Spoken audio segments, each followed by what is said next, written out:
12 फरवरी से, तो 29 जुलाई को सुप्रीम कोर्ट में सुनवाई है और उस सुनवाई को लेकर हम सब भारत के लोग ये आशा रखते हैं कि महाबोधि महाविहार मुक्ति आंदोलन में हमारे साथ सामाजिक न्याय होगा।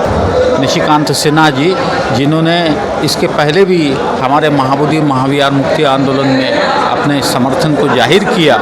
आठ को भारतीय संविधान के सीने पर सजाकर हम भारत के लोगों को सम्राट अशोक के शासन और प्रशासन का पता बताया। निशिकांत सिन्हा जी का हक हुंकार रैली का जो आयोजन किया गया है, इस रैली में बड़ी संख्या में लोगों की उपस्थिति रही है। यहाँ बहुत भिक्षु जी हैं। आइए हम बात करते हैं कि इस रैली का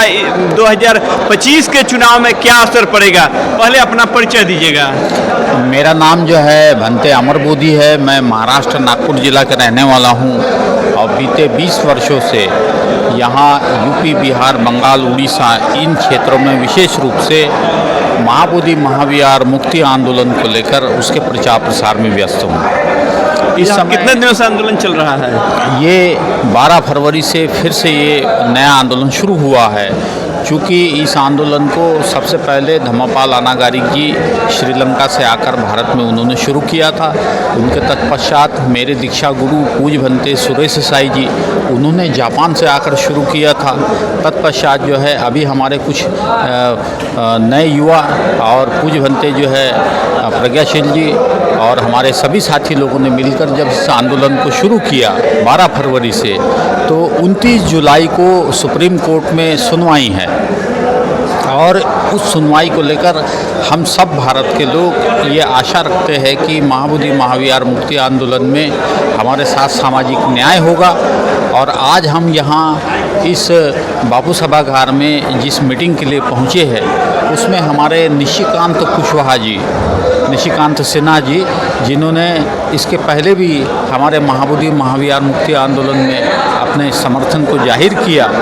इसके पूर्व जो है इस समर्थन को देने वालों में देश की जानी मानी राजनेता बहन कुमारी मायावती जी ने भी इस आंदोलन को समर्थन दिया और उनके यहाँ प्रभारी है, बिहार प्रभारी माननीय अनिल कुमार जी पटेल, उन्होंने अपने साथियों के साथ रामजी गौतम सांसद जी के साथ आकर 1 लाख रुपए का उन्होंने वहाँ संगदान भी किया। मैं उनको धन्यवाद देता हूँ। और जो भी हमारे महाबोधि महाविहार मुक्ति आंदोलन के समर्थन में जो भी साथी खड़े होंगे, उनको हम धन्यवाद देते हैं। माननीय निशिकांत कुशवाहा जी के लिए हम मंगल कामना करते हैं कि उन्होंने अपने आप को सम्राट अशोक वंश के मानने वाले समाज में एक राजनेता के रूप में, एक समाज के नए नेता के रूप में खड़े होने का जो साहस दिखाया है, हम उनके साहस को नमो बुद्धाय, जय भीम और नीला सलाम कहते हैं। और उम्मीद करते हैं कि आने वाले दिनों में सम्राट अशोक का जो शासन है, जिसके बारे में भारतीय संविधान निर्माता, हमारे भारतीय संविधान निर्माता परम पूज्य बोधिसत्व डॉक्टर बाबा साहेब भीमराव रामजीराव अम्बेडकर साहब, जिन्होंने अपने भारतीय संविधान निर्माण के दरमियान सम्राट अशोक की जो लाट थी, उस लाट को भारतीय संविधान के सीने पर सजाकर हम भारत के लोगों को सम्राट अशोक के शासन और प्रशासन का पता बताया। उस पते की वजह से ही हम सब आज भारत के लोग ये निर्णय लेते हैं कि आने वाले दिनों में सम्राट अशोक का शासन लाना है और भारत का संविधान बचाना है। मेरे साथ में एक और बौद्ध भिक्षु हैं जिनका पूर्व नाम था अरुण मेहता जी, अब वो यहाँ बौद्ध भिक्षु के रूप में शांति रक्षित के रूप में हैं, जो मेरे साथ महाबोधि महाविहार मुक्ति आंदोलन में सहयोगी भी है। और आने वाले दिनों में जो सम्राट अशोक संदेश अभियान की जो कमान हम लोगों ने 5 अप्रैल 2025 को अगम गुआ के सम्राट अशोक के उसी कुआ पर शुरू की थी, उस अभियान को भी हम लोगों ने जो चलाते हुए यहाँ तक जो सफ़र किया है, मैं आप लोगों को धन्यवाद देता हूँ, विनय कुशवाहा जी को, जिन्होंने आज के इस चैनल से हमारी बातचीत कराई। और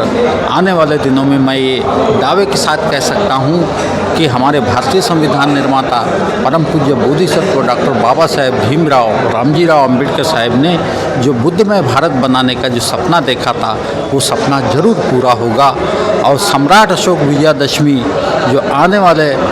दिनों में अक्टूबर महीने में आएगी, उस सम्राट अशोक विजयादशमी पर हमारे सभी साथियों की ओर से एक नया कार्यक्रम भी